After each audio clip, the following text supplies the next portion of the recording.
Machiavelli in this Illuminati, all through your body. The blows like a 12-gauge shot. Feel me? And God said He should send His one begotten Son to lead the wild into the ways. Follow me. Re les potos, c'est Sacha, bienvenue dans cette nouvelle vidéo.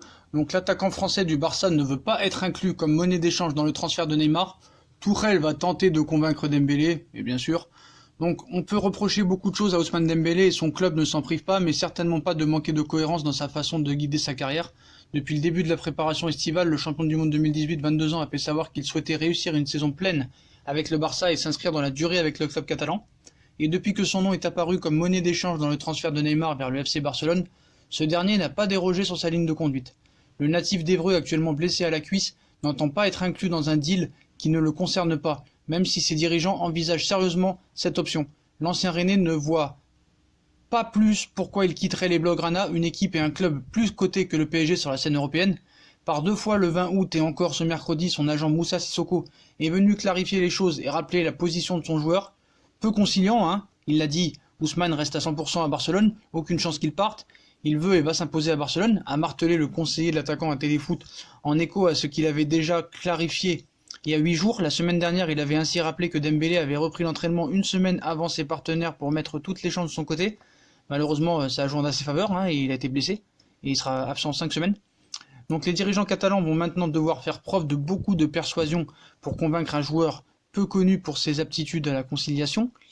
En août 2017, Ousmane Dembélé n'avait pas hésité à faire la grève de l'entraînement pour tordre le bras des dirigeants de Dortmund et obtenir son transfert au Barça contre 105 millions d'euros plus des bonus pouvant atteindre 42 millions d'euros. Donc le temps joue en sa faveur. Cet épisode avait fortement secoué le club allemand et lui avait attiré les critiques de certains de ses partenaires, ce qui est plutôt rare dans le milieu. Ses anciens dirigeants lui en gardent une rancune tenace. Donc même si cette fois, il s'agit de rester et non de partir, difficile de penser que l'international tricolore ait changé au point de plier facilement face à l'insistance des dirigeants barcelonais. Ces derniers peuvent lui promettre une mise au banc du style de celles qu'ont subi Adrien Rabiot ou Lucas au PSG avant de quitter le club, mais Dembélé sait pertinemment que ces derniers sont pressés par le temps et donc que celui-ci joue en sa faveur. L'arme fatale pour Barça et le PSG s'appelle aujourd'hui Thomas Tuchel. Oh là là, bien sûr. L'entraîneur qui a dirigé le français lors de la saison 2016-2017 à Dortmund conserve des bonnes relations avec le joueur et tenterait mercredi de convaincre son ancien protégé par téléphone. Il s'y est déjà essayé au début de l'été sans succès. Les prochaines heures s'annoncent cruciales et Dembélé semble aujourd'hui l'un des leviers majeurs du transfert, même s'il n'est pas seul, hein. Donc on nous annonce que la réunion finale demain, on nous annonce aussi que un contrat de 4 ans attend Ivan Rakitic au PSG. Le joueur a finalement ouvert la porte à un départ, mais bien sûr, les bagages de Neymar sont prêts aussi, le jet privé pour Barcelone est réservé, mais lui aussi reste prudent, hein. Nous sommes tout proches d'un accord, attention, mais ce n'est pas encore fait, résume un membre du clan de Neymar. Donc le compte actualité Barça a été suspendu, hein. Voici le compte de secours en attente de la récupération du compte principal, et bien sûr, Dembélé, son compte il a enlevé. Bien sûr. Donc voilà, donc on va pas dire ça, je confirme aussi la sacoche Louis Vuitton, je suis le jet privé, je confirme que je suis prêt pour transporter Neymar et ses bagages demain à Barcelone, c'est n'importe quoi. Donc on va vous dire exactement pourquoi le PSG serait perdant en acceptant l'offre du Barça. Déjà en France et en Espagne, hein, ils annoncent tout et leur contraire, donc le PSG se verrait vraiment perdant, hein. On en a vu passer des possibles offres venant du Barça cet été pour faire venir Neymar. On nous annonce désormais que le PSG Saint-Germain serait proche d'accepter un chèque compris entre 120 et 130 millions d'euros avec le transfert d'Ivan Rakitic et un prêt d'Ousmane Dembélé, alors qu'hier ils ont refusé 180 millions d'euros, mort de rire.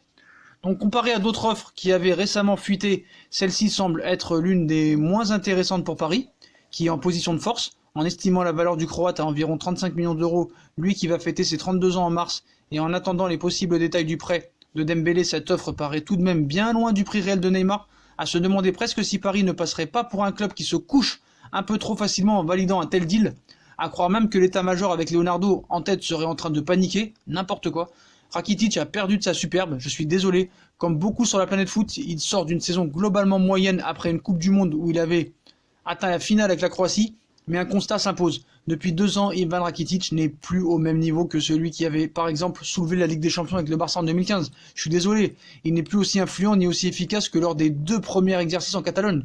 De plus, Et même si le PSG est plus souvent dominateur en Ligue 1, quid de la capacité de l'ancien du FC Séville à se mettre au niveau d'un championnat plus physique que la Liga? Je suis désolé, la Ligue 1, c'est peut-être faible, mais c'est plus physique que la Liga. Donc Dembélé a un gros risque à l'heure actuelle, parce que depuis plusieurs jours, son agent prend la parole à tout va pour confirmer que son joueur veut absolument rester au Barça et s'y imposer, avec donc aucune intention de dire oui au PSG. Premier problème, c'est ça. Deuxième, Paris récupérerait un joueur actuellement blessé et seulement en prêt, et qui a carrément caché ce dernier pépin à son club, une certaine fragilité physique.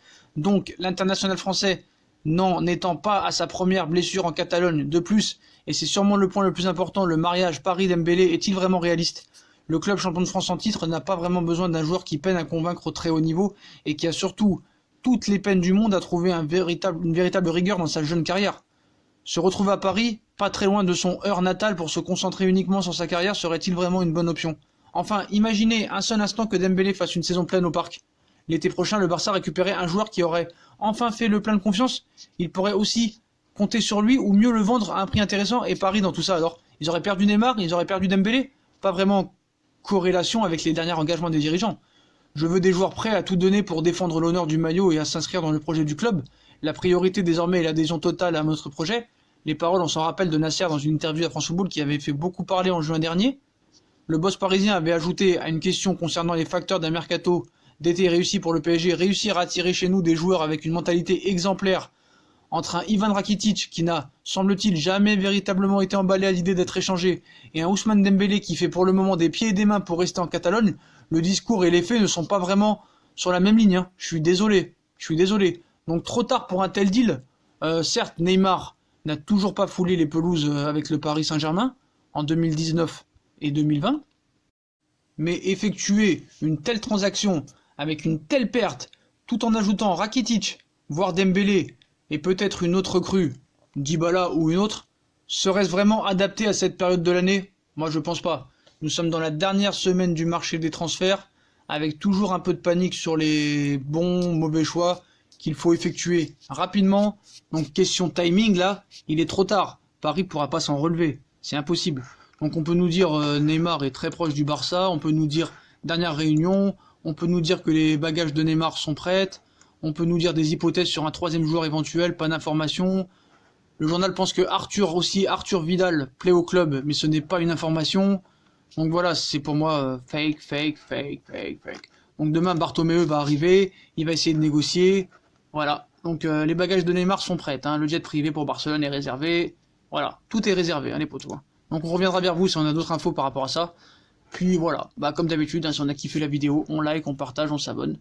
Dites-moi ce que vous pensez encore de ces nouvelles informations. Si ce serait une bonne idée de prendre Dembélé et Rakitic et 130 millions d'euros, pour moi ce serait une mauvaise idée. On se ferait carotter complètement et bananer. Voilà les potos, à plus tard dans une nouvelle vidéo. Abonnez-vous, likez, partagez, venez sur Instagram. Tchuss les potos, à tout à l'heure.